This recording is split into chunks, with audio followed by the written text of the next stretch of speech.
लालच का परिणाम बुरा होता है। ये कहावत हम बचपन से सुनते आ रहे हैं, आप लोगों ने भी सुनी है। इतिहास गवाह है कि जब जब किसी व्यक्ति ने ज़्यादा लालच करने की कोशिश की है तो उसका परिणाम बुरा ही हुआ है।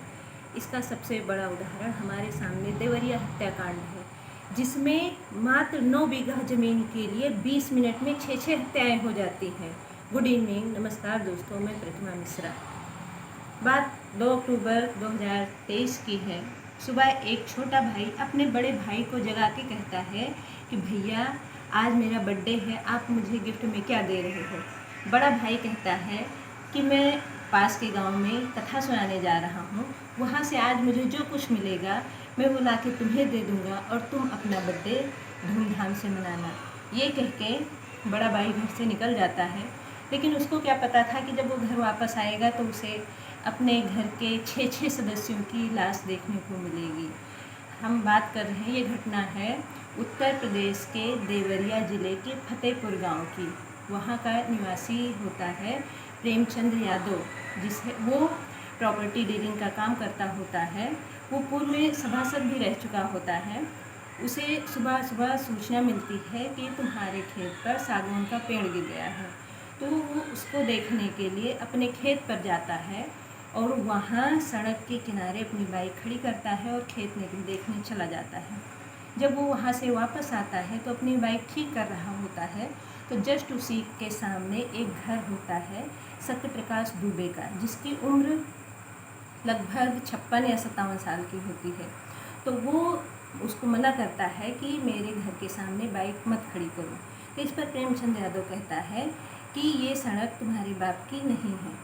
यही कहते कहते दोनों में कहासुनी होने लगती है और इस पर प्रेमचंद यादव एक जोर का तमाचा सत्यप्रकाश दुबे के गाल पर मारता है और दोनों में मारपीट शुरू हो जाती है। ये घटना वहाँ सत्यप्रकाश दुबे की पत्नी और बेटी देख रही होती हैं। वे दोनों तुरंत घर के अंदर जाती हैं और एक धारदार हथियार, जिसे हंसिया कहते हैं, लेकर आती हैं और उससे प्रेमचंद यादव की पिटाई शुरू कर देती हैं और उसकी तब तक पिटाई करती हैं कि जब तक उसकी मौत नहीं हो जाती है। अच्छा, वहाँ पास के गांव के 1-2 लोग खड़े होते हैं, वो उसकी सहायता के लिए आगे बढ़ते हैं। तो इस पर वो लोग उनको भी धमकाती हैं कि अगर तुम लोग सामने आए तो तुम्हारा भी यही अंजाम होगा। इससे सब लोग पीछे हट जाते हैं और कोई भी प्रेमचंद यादव की सहायता के लिए आगे नहीं आता है। अच्छा, ये खबर जब प्रेमचंद यादव के घर पर पहुंचती है तो वहाँ से 20-25 लोग, जो कोई लाठी, कोई डंडा, कोई धारदार हथियार, जो कोई कुछ पाता है वो लेकर सत्यप्रकाश दुबे की घर की तरफ दौड़ते हैं और वहाँ आने के बाद दरवाज़ा खुलवाते हैं और जो जैसे कंडीशन में मिलता है उसको मारना, पीटना, काटना शुरू कर देते हैं।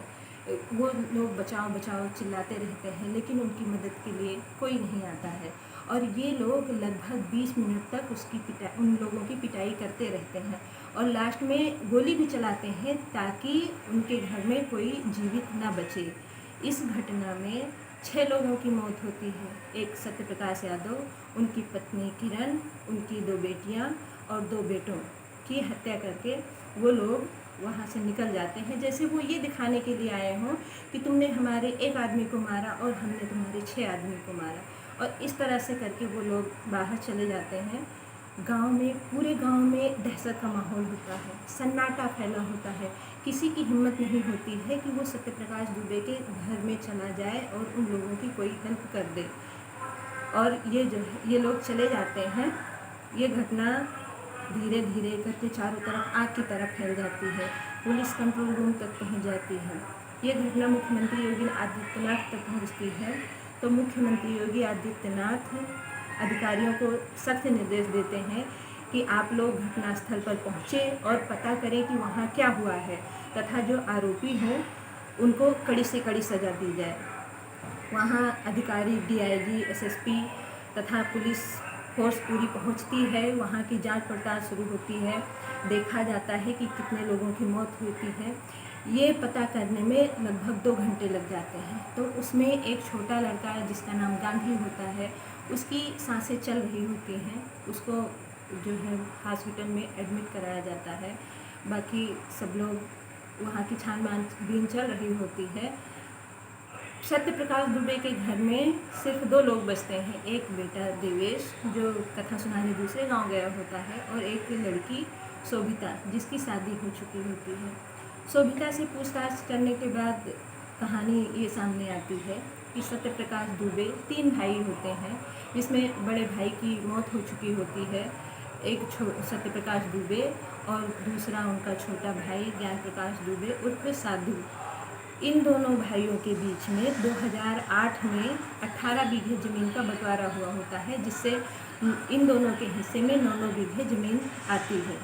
तो ये जो ज्ञान प्रकाश दुबे होता है, इसकी मानसिक स्थिति ठीक नहीं होती है, तो इसको बहला फुसलाकर प्रेमचंद यादव ने वो ज़मीन अपने नाम करवा ली थी।